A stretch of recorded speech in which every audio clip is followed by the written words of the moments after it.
Na continuidade do estudo de O Livro dos Espíritos, as questões vistas por Chico Xavier em seu grupo lá de Uberaba, no ano de 1959, nós estamos agora na terceira parte de O Livro dos Espíritos, nas leis morais, e hoje vendo duas questões sobre a lei da liberdade. A primeira questão se encontra no subitem Liberdade de Consciência, a questão 838. A pergunta de Kardec: toda crença é respeitável, mesmo que seja notoriamente falsa?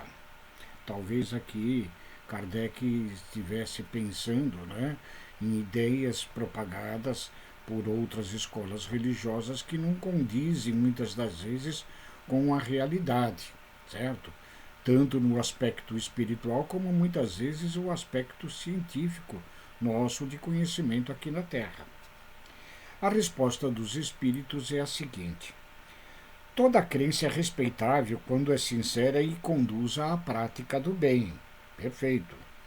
As crenças repreensíveis são as que conduzem ao mal.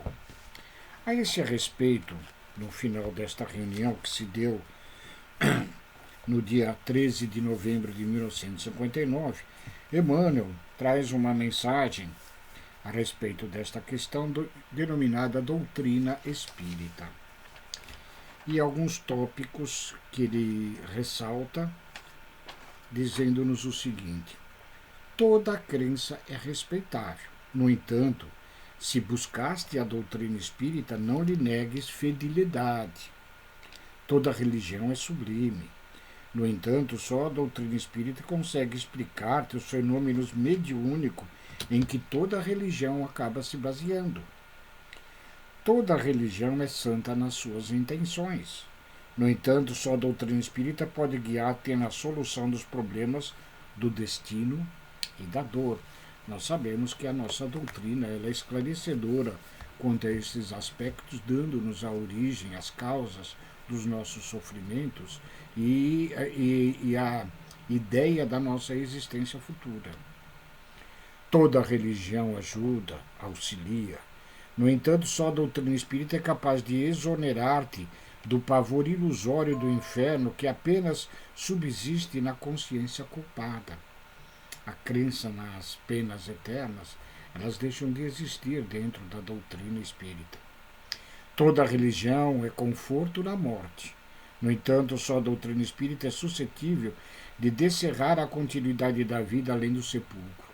Temos inúmeras notícias do plano dos espíritos após o desencarne nosso, tanto dentro da própria obra de Kardec, normalmente na obra O Céu e o Inferno, e nas outras obras de autores espirituais condizentes com a nossa doutrina.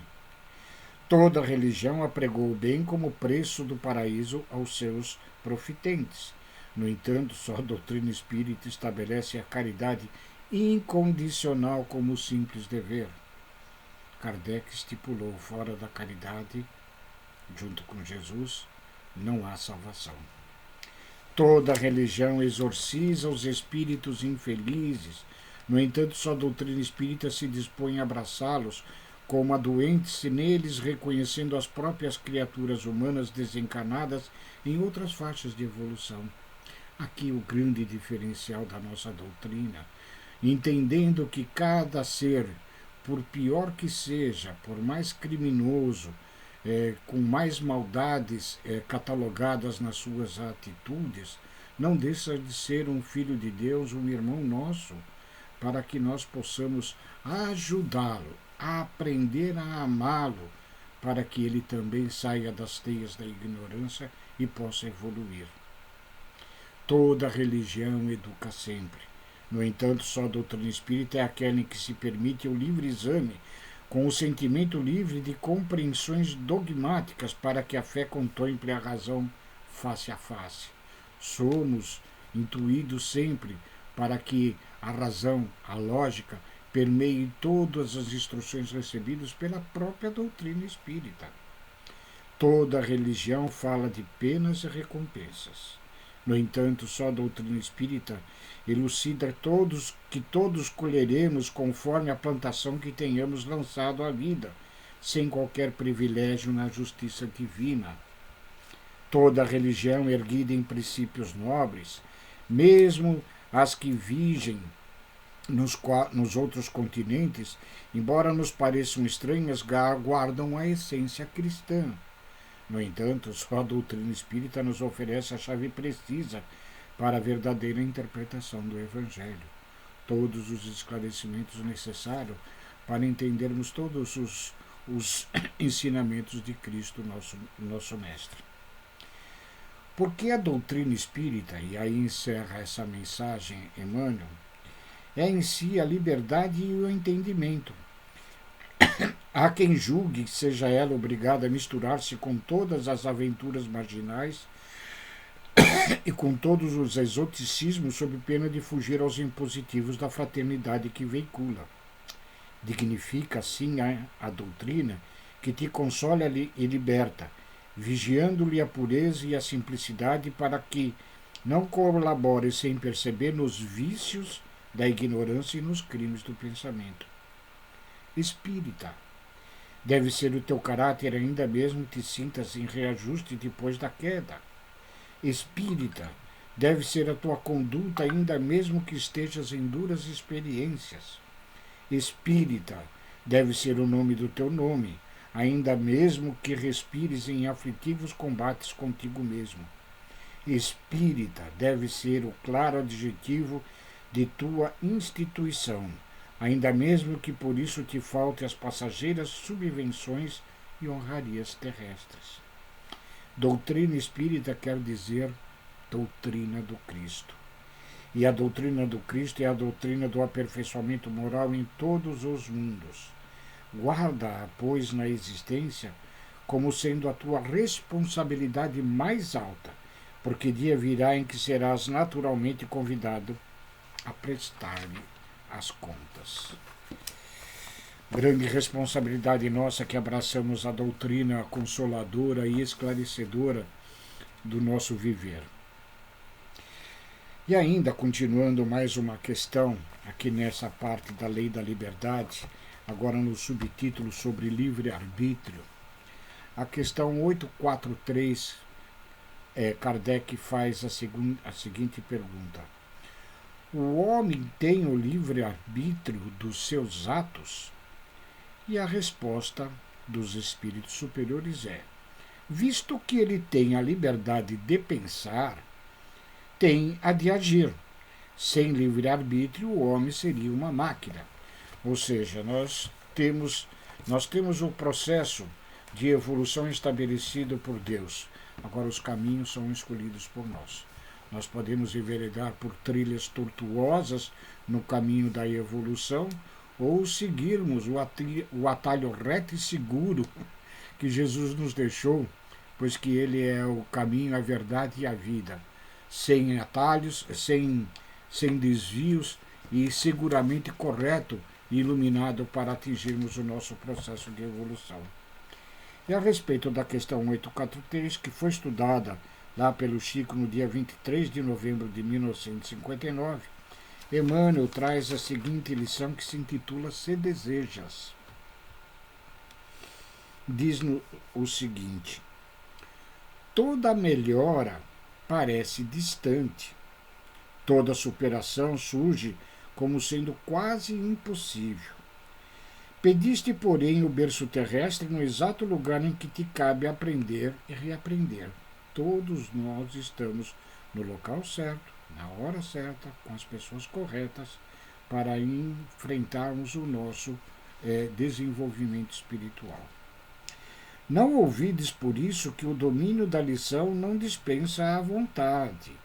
Recebeste no lar muitos daqueles que te não alimentam a simpatia. No entanto, se desejas, pode transformar toda a aversão em amor, desde que decidas ajudá-los com paciência. Veja que é o caminho que nós escolhemos. A realidade está na nossa existência. Nós pedimos para estarmos dentro destas provas. Sofres o chefe insano a crivar-te de inúmeros dissabores. Contudo, se desejas, pode convertê-lo em amigo desde que te disponha a auxiliá-lo sem pretensões. Padeces duras condição social, renteando o infortúnio. Todavia, se desejas, pode transfigurar a subalternidade em elevação, desde que te eduque para que a vida te use em plano mais alto. Trazes o órgão enfermo e cerca-te de inibições. Entretanto, se desejas, podes aproveitá-lo na própria sublimação em nível superior. Ainda hoje é possível encontrar sombras enormes. O obstáculo dos que te não compreendem, a palavra dos que te insultam, o apontamento insensato ou as lágrimas que a prova redentora talvez te venha a pedir. Mas podes usar o silêncio e a oração, clareando o caminho. Declaras-te sem trabalho, amargando oposição desprezível, mas se desejas, podes ainda agora começar humilde tarefa conquistando respeito e cooperação. Acusam-te de erros graves, criando-te impedimento, mas se desejas, pode tomar em bases de humildade e serviço a atitude necessária à justa renovação. Sentes-te dominado por este ou aquele hábito vicioso que te exila no desapreço, mas se desejas, pode rever o próprio equilíbrio, empenhando energia e tempo no suor do trabalho digno. Afirmas-te na impossibilidade de socorrer os necessitados, mas se desejas, pode efetuar pequeninos sacrifícios domésticos em favor dos outros, de modo que tua vida seja uma bênção na vida de teus irmãos. Para isso, porém, é preciso não esquecer os recursos singelos que tanta gente deixa no ouvido. O minuto de tolerância, o esquecimento de toda injúria, o concurso anônimo, a bondade que ninguém pede, o contato do livro nobre, a enxada obediente, a panela esquecida, o tanque de lavar, a agulha simples, a flor da amizade e o resto do pão. Queixas-te de necessidade e desencanto, fadiga e discórdia, abandono e solidão. Mas se realmente desejas, tudo isso pode mudar. E assim é a questão do livre-arbítrio. Nós temos traçado para nós a condição de elevarmos-nos em direção a Deus, nosso Pai, no caminho da nossa perfeição. Mas o caminho nós escolhemos. Ou nós desejamos permanecer no lodo da ignorância, ou nos alçarmos às luzes do entendimento, da prática do bem e da caridade. Era esta a lição estudada no dia de hoje. Fique com Deus, muito obrigado e um beijo a todos.